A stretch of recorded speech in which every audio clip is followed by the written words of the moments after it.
مذاکرات کے نتیجے میں آپ کو یقین ہے کہ خان صاحب باہر آ جائیں گے؟ سر یہ مذاکرات کامیاب ہوں تو بھی، کامیاب نہ ہوں تو بھی عمران خان باہر آ رہا ہے سر انشاءاللہ۔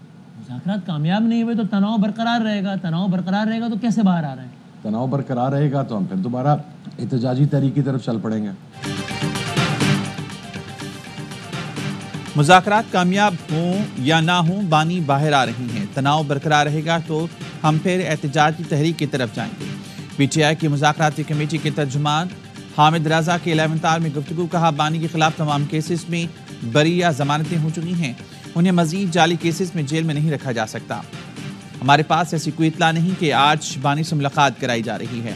پی ٹی آئی مذاکراتی کمیٹی کی بانی سے ملاقات کی درخواست، جیلر کو تحریری درخواست میں کھلے ماحول میں ملاقات کا کہا گیا۔ پارٹی چیئرمین بیرسٹر گوہر کہتے ہیں امید ہے آج مذاکراتی ٹیم کی بانی سے ملاقات ہو جائے گی۔ اسد کیسر بولے بانی سے ملاقات نہیں کرائی جاتی تو پھر مذاکرات نہ ہی سمجھیں، اس کا مطلب ہوگا حکومت نہیں چاہتی مذاکرات آگے بڑھیں۔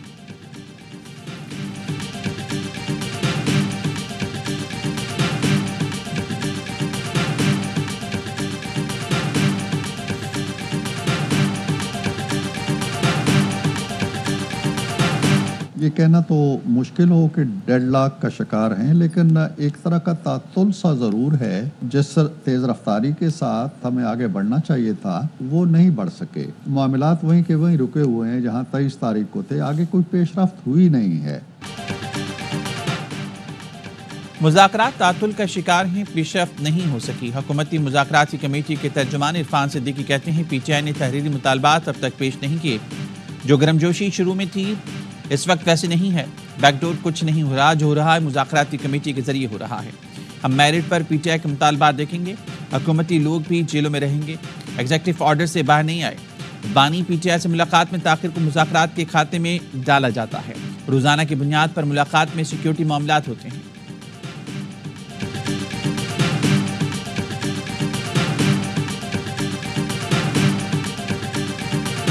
حکومت تاثر دینا چاہتی ہے کہ بانی P T I N R O مانگ رہی ہیں۔ علیمہ خانم کہتی ہیں پہلے کہا گیا 2 سال کے لیے باہر چلے جائیں، پھر کہا 6 ماہ کے لیے چلے جائیں۔ بانی پی ٹی آئی کو یہ بھی کہا گیا ہم آپ کو ہاؤس اریسٹ کر دیتے ہیں، براہ راست نہیں کہا لیکن ایسے پیغام پہنچ رہی ہیں۔ بانی پی ٹی آئی کا مطالبہ ہے جو بے گناہ جیل میں ہیں انہیں باہر نکالا جائے۔ بچوں کسی کا ایندھن مت بننا، وعدہ کرو کبھی ملک کے خلاف نہیں جاؤ گے۔ کوئی کہے آگ لگا دو، سڑکیں بلاک کر دو، کاروبار بند کر دو تو ایسا مت کرنا۔ وزیر اعلیٰ پنجاب مریم نواز کا بہاؤالدین ذکریہ یونیورسٹی میں ہونہار اسکالرشپ پروگرام کی تقریب سے خطاب، کہا کوئی کہے پیٹرول بم پھینک دو، پولیس والوں کے سر توڑ دو تو بہکاوے میں کبھی نہیں آنا۔ ایسا کرنے والے بچوں کو معافی مانگ کر باہر آنا پڑا۔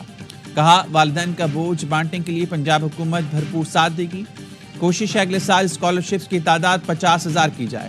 طلبہ کے لیے لیپ ٹاپس کی پہلی کھیپ آ چکی ہے۔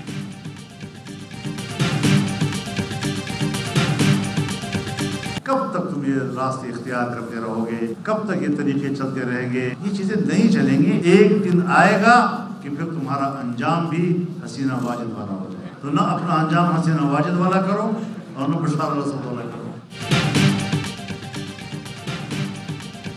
ایک دن آئے گا آپ کا انجام بھی حسینہ واجد والا ہوگا۔ طاقت کے زور پر چیزیں نہیں چل سکتی۔ مولانا فضل الرحمان نے حکمرانوں کو خبردار کر دیا، کہا ہمارے ملک کی جمہوریت اور پارلیمانی سیاست معیاری نہیں۔ پاکستان کو ایک اسلامی ریاست بنانا پارلیمنٹ کی ذمہ داری ہے۔ جمہوریت اور پارلیمانی سیاست پر ہزاروں سوال اٹھ رہے ہیں۔ ایوانوں کو ایسے لوگوں سے بھر دیا جاتا ہے جنہیں قرآن و سنت سے دلچسپی نہیں۔ ہمیں پتہ ہے کرم مسئلے کی بنیاد اور حل کیا ہے۔ کرم کے وفود کو امن کا راستہ بتایا تو اگلے دن فسادات شروع ہو گئے۔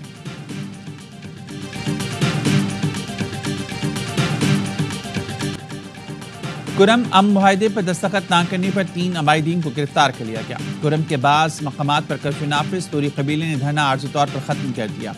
توری قبیلے کا کہنا ہے مطالبات نہ مانے گئے تو دوبارہ دھرنا ہوگا۔ ڈپٹی کمشنر کرم پر فائرنگ کے مقدمے میں نامزد 2 دہشت گرد کرم میں کریک ڈاؤن کے دوران گرفتار۔ مشیر اطلاعات خیبر پختونخوا بیرسٹر سیف کہتے ہیں ڈپٹی کمشنر پر حملہ کرنے والوں کو شکنجے میں لائیں گے۔ علاقے کو اسلحے سے مکمل پاک کیا جائے گا۔ امن معاہدہ برقرار ہے، تمام فیصلوں پر عمل درآمد کا آغاز ہو چکا۔ امدادی سامان کے ٹرک گزشتہ روز بھی پارا چنار روانہ نہ ہوئے۔ جسٹن ٹروڈو نے اپنی جماعت میں مخالفت پر استعفیٰ دیا۔ گزشتہ ماہ وزیر خزانہ نے ٹروڈو سے اختلافات پر استعفیٰ دیا تھا۔ انسانی اسمگلنگ گروہوں کو نشان عبرت بنائیں، انسانی اسمگلرز کی جائیداد اثاثے ضبط کر کے فوری قانونی کارروائی کی جائے۔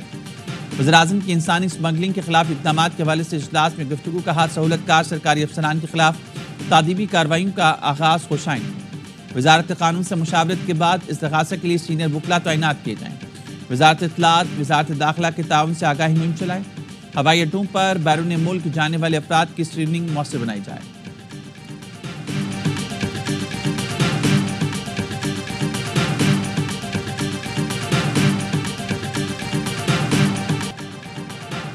یونان کشتی حادثے میں پاکستانیوں کے اموات پر سکھر کی عدالت نے وزیراعظم، وزیر خارجہ اور وفاقی وزیر داخلہ کو 15 جنوری کو طلب کر لیا۔ سیکنڈ ایڈیشنل سیشن جج سکھر کو دی گئی درخواست میں وکیل محمد علی شاہ نے موقف اپنایا۔ اموات کی ذمہ داری وزیراعظم شہباز شریف، وزیر خارجہ اسحاق ڈار اور وزیر داخلہ محسن نقوی پر عائد ہوتی ہے۔ نامزد افراد کے خلاف مقدمہ درج کیا جائے۔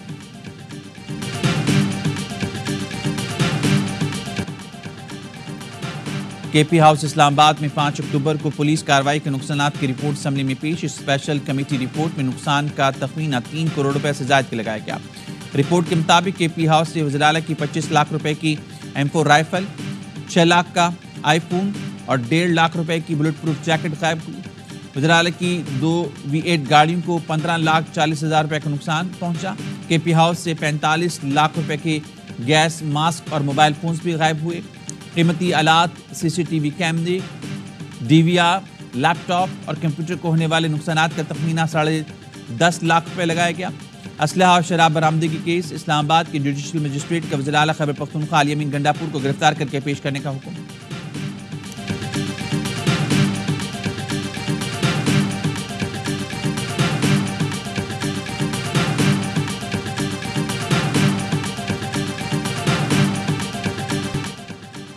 بلائی علاقوں میں برف باری کو حصاروں نے سفید چادر اوڑھ لی۔ وادی سوات میں سیاح کھینچے چلے آئے، سڑکیں گاڑیاں برف سے ڈھک گئیں، شانگلہ بھی برف سے سفید ہو گیا۔ ضلع انتظامیہ نے برفیلے راستوں پر بغیر سنو چین گاڑی چلانے پر پابندی لگا دی۔ وادی خاقان میں 2 فٹ برف باری نے پارہ -60 ڈگری تک گرا دیا۔ چترال میں بچے اور بڑے برف کے گولے بنا کر کھیلنے لگے۔ گلیات میں بھی وقفے وقفے سے برف باری۔ وادی نیلم اور لیا میں سفید موتیوں کی برسات نے منظر سحر انگیز کر دیا۔ مظفر آباد، کوٹلی اور راولہ کوٹ میں بارش نے موسم مزید سرد کر دیا۔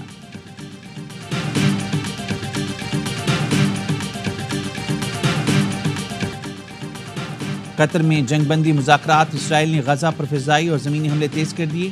3 دن میں 100 سے زائد حملوں میں 200 فلسطینیوں کو شہید کر دیا۔ خان یونس، رفح، نصیرات، جبالیہ میں اسرائیلی حملوں میں 24 گھنٹے میں 88 فلسطینی شہید اور 208 زخمی ہو گئے۔ حماس کو کہنا ہے مستقل جنگ بندی کے معاملات پر اسرائیل کی طرف سے کوئی پیش رفت نہیں دیکھی۔